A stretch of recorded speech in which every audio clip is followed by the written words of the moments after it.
This is NPR's Book of the Day. I'm Kia Miaka Natisse. Today, we're featuring two children's books that highlight the Indigenous experience in America, including a story about the little known history of the 1911 World Series. That book in a bit, but first, a new picture book about a young girl excited to do something once denied her people to grow her hair long. The book is called My Powerful Hair by Carole Lindstrom and illustrator Steph Littlebird. It shares the painful story of the abuse Indigenous children endured in the early 1900s through the eyes of a young child learning to celebrate her hair and reclaim her identity. The two chat here with Here and Now's Deepa Fernandes about the memories hair can hold. The new picture book, My Powerful Hair, explores a painful topic: the abuse of Indigenous children in the early 1900s and its after effects. But it does so from the perspective of a child who celebrates as her hair grows longer and is interwoven with her memories. Carole Lindstrom is the author of My Powerful Hair. She is Anishinaabe Métis, as well as a citizen of the Turtle Mountain Band of Ojibwe, and she joins me now. Carole, welcome. Hi, thank you so much for having me. Also joining us is Steph Littlebird. She's a member of Oregon's Confederated Tribes of Grand Ronde, and she did the gorgeous illustrations. Welcome to you as well, Steph. Thank you so much. It's an honor. Carole, let's start with you. The title of the book is striking: My Powerful Hair. I mean, so many of us have grown up ashamed of our natural hair. But as you say in the book, Indigenous children have a really brutal history. Many were forced to cut off their hair. Yet, First Nations people believe their hair holds strength. Well, Indigenous peoples, it's something that I didn't know growing up because my grandmother was forced to Indian boarding school. And so the hair, which was a big part of our culture and who we were and a part of our identity, was removed. My mom had short hair and she kept my hair short too. I didn't understand it when I was a child, but now, of course, I do know what it was from the boarding school and the short hair and how wild Indians, all those things that my mother would say, you look wild. So I couldn't have long hair when I was a child. Today, there's a lot of things in the news. I've seen stories of young Indigenous boys having their braids cut when they're, in school by other children or even by teachers. And that's a very important part of our identity is our hair and that connection to each other. There is usually a relative, a very close relative that braids the hair. And so that love that passes between the hands of the braider, and the hair. Also, the hair, our hair holds memories. It's almost like a scrapbook, a living scrapbook of everything we've done, every person we've met, every lived experience is really in our hair. And so if you think about it that way, it makes you not want to cut your hair. It makes you want to keep all those moments that you were with your relatives and, maybe loved ones who passed on. And you tell this so beautifully in the picture book. And I have to say, the stories, the memories are beautifully brought to life by Steph Littlebird, who I want to bring into the conversation. Steph, this is your first picture book that you're illustrating. How did you become involved in the project?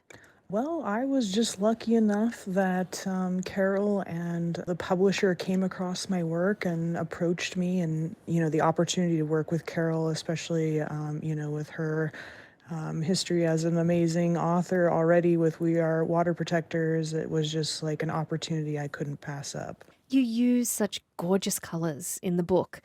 With one exception, the pictures of the boarding school. Can you talk about how you use your art to tell the story? Yeah, so for me, this story is not only a historical story, but it's a family story, and with relatives and people from my community who have experienced their own trauma in the Indian boarding school system. Because where I come from in Oregon, that's actually home to the longest running boarding school in the country, which remains open to this day. And so, that decision to take the color out of that particular spread from the book was a way to signal how life and trauma can sort of suck away those joys that we have because those negative experiences, they stay with us, and they become part of our memories too. And so it's a way to emphasize the experience of that moment in the book. Yeah, and even just hearing you say that, it's painful on so many levels, and I think also scary when one thinks about having family members forcibly taken from you as Native children were, sometimes at gunpoint. Some of them never returned to their families. Yet both of you, in words and images, I feel like you tell this story without it being scary for children. I want you to just talk about that and how you managed to do that. Let's start with you, Carole. One thing that I guess is I find challenging about picture books, and why I love to write them, because writing picture books for young people is more about what you don't say than about what you do. Because, I have to be very conscious of there's an illustrator that's going to do artwork. So there are a lot of words that I don't have to say or use, or I could say them in a more gentle manner. Words can be kind of harsh, kind of like if you think texts, when you get a misunderstood text between a friend. I think words sometimes, if the tone and all that isn't there, they can, Yeah. can be hurtful. So, yeah, so I think when I do say words about this, and like I say, I do love the challenge of stories where there's a big, deep, heavy subject matter, but yet you have to make it accessible. And that's where I always think, well, do I need to say this? How can the illustrator's artwork depict it so a child could understand it but not be frightened by it? And that's where Steph comes in. Steph, did Carole tell you this? Like, did you feel like, oh, there's a lot that's not being said and my illustrations need to say that? Like, talk to me about, how you came to this.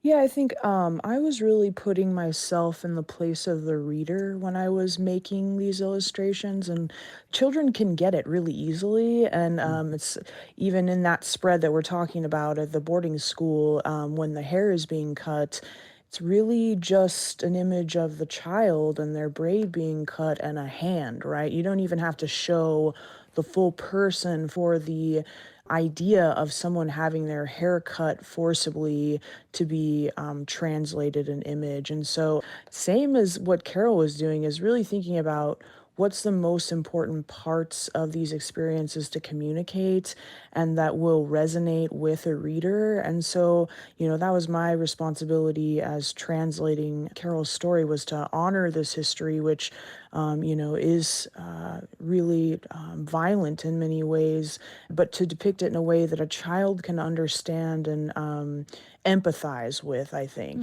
That's really the most important part.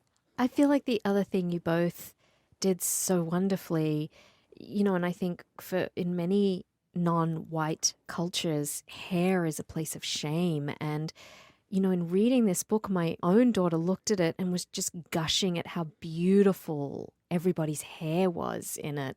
And then she said to me at the end, Mama, when you braid my hair, you look full of love like that too?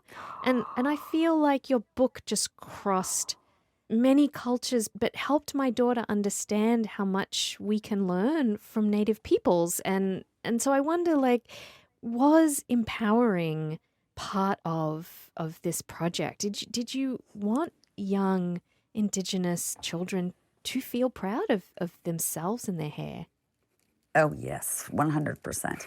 Empowering, I think, because I didn't have any power when I was young. I grew up in a different time, and, picture books, that we didn't have all the, wonderful representation that we have nowadays, with Native people. So anytime I saw myself or Native peoples in books, we were always just stereotyped, or I was ashamed of who I was. We were savages or wild Indians. And Even in books I loved, so I struggled so much with that. And so now that I'm fortunate and great, very, very fortunate that I could do this for my job, I want to make always sure that children feel empowered always, no matter what race they are or national, whatever they are, wherever they come from, always feeling empowered by who they are, never being ashamed of being who they are, whatever difference that may be, because those differences are our beauty.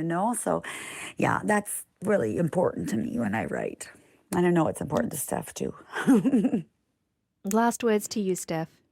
Yeah, I would just say that all of my work as an Indigenous creative is really like centered on uplifting our community because we have faced so many sort of historical traumas and ongoing problems. And so, growing up as a young person, was hungry for representation of Indigenous people that was positive and uplifting, and it just didn't exist really. And so, I think both Carole and I feel called to fill that gap and to create positive and uplifting content for our community that also resonates with other people, because pride and taking positive views of yourself is something that we're not always taught, but it's something that we can communicate to children and is so important as a value and a skill set. And so, yeah, it's just like an honor to be able to do that with my work, really.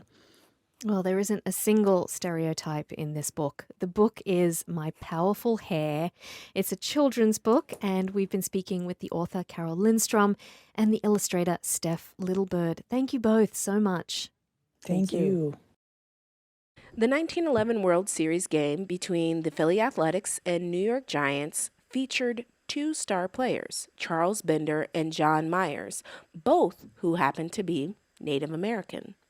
The new picture book, Contenders, by Traci Sorell and Arigon Starr, tells the often forgotten history of these two groundbreaking baseball players.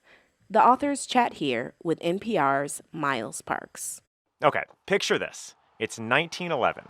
You're at the World Series. The Philadelphia Athletics and the New York Giants are dueling it out for the title. It ends with the Philly A's winning a thrilling 6-game series. Two of the star players are Charles Bender of the A's and John Meyers of the Giants. Before the 1911 series, they posed on the field together, prompting the New York Times to print this offensive line. Maybe they wish they had tomahawks in their hands instead of a bat and a baseball. It's just one example of the racism that these two star Native athletes endured. But Bender and Meyers dominated the series, and that's the story of Contenders, a picture book for young readers by Traci Sorell and Arigon Starr.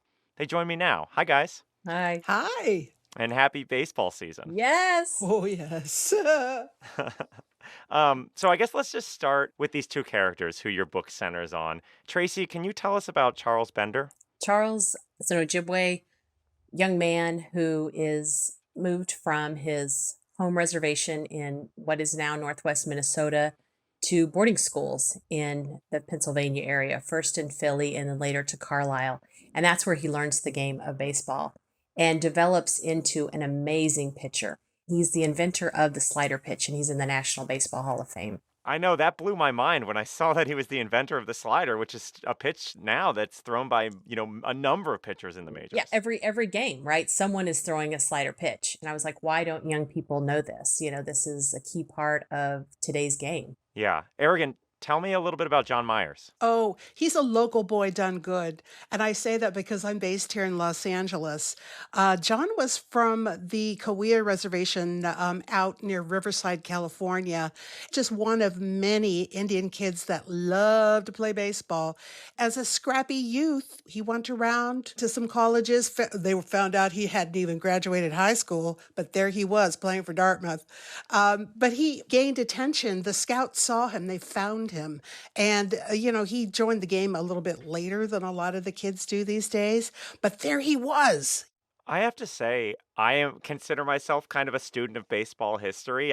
When I was a kid, my mom got me a book that was like the 100 greatest baseball games of all time. And I read it front to back like 15 times. And yet I'm embarrassed to say I had not heard of these guys who played a really prominent role in early baseball history. Can you guys talk to me about how how you came to this story and then also how you researched it to be able to put this book together. Sure. My husband is also an ardent baseball fan. And so he was reading this book and he said, "Have you heard about the Indian against Indian World Series? 1911. The press labeled it the Indian against Indian." And I said, "Who played? What was this?" So I started reading about it. And then I immediately wanted to know, okay, where did these two men come from? What's their backstory? It was just fascinating to me. So, as much as I wanted to share the story of young readers and the accomplishments of these men, they also have very different paths that they get to the game by. At that time, there's not a lot of in-depth interviews with either one of them. So it was piecing it together with what interviews there were about their childhood. So very different realities, and yet they both rise to the highest level in the sport and play against each other. As far as like doing the research, it was a lot of fun to dive into history, and especially like the history of New York baseball, because there were so many teams, and sharing the polo grounds and then the whole history of the polo grounds about it burned to the ground, yet months later it came back, which I thought was fantastic. And our native people were there. That impresses me to no end, because people always think, it ended in 1890 or something, and oh, they rode off into the sunset and it's the end of the trail. However, we have always been there, and we have been on the forefront. We're inventing things. We're in it. We're in the mix, always in the mix. Well, and you all really honestly paint the racism and obstacles that these two men went through to get to the highest point in this sport. But this is a children's book, right? I mean, so how did you kind of weigh including some of those really heavy topics in a book that's aimed at young people? Well, I mean, the reality is young people see that and experience that all the time. And I think it's very much in their face today. So in that part, it's like, well, just understand this is a continuation. Like you can go to a Braves game today and you see that. You can go to the Chiefs games today and you see that these athletes today are still playing in those kind of environments where our culture is mocked. Does that come into conflict as you're sitting here talking to me wearing a San Diego Padres shirt, you're drinking from a Kansas City Royals cup, you clearly love the game still. How do those two things Mhm. interact with each other? My hope is that by exposing this and helping young people to see that we can grow more awareness of respecting all of us as humans. And by helping young people to know that we have always had a presence in the game. You've still got Ryan Helsley, Adrian Hauser, John Gray, who are all right-handed pitchers like Bender in the game today, that they deserve to be able to play with the respect and be able to do their jobs just like any other athlete out on the field. The art in this book is so gorgeous, and I think about a key part of Native heritage is storytelling, and yet I have to imagine you guys did not grow up with a lot of children's books that were about this sort of stuff that looked like this. How important was it to make something like this?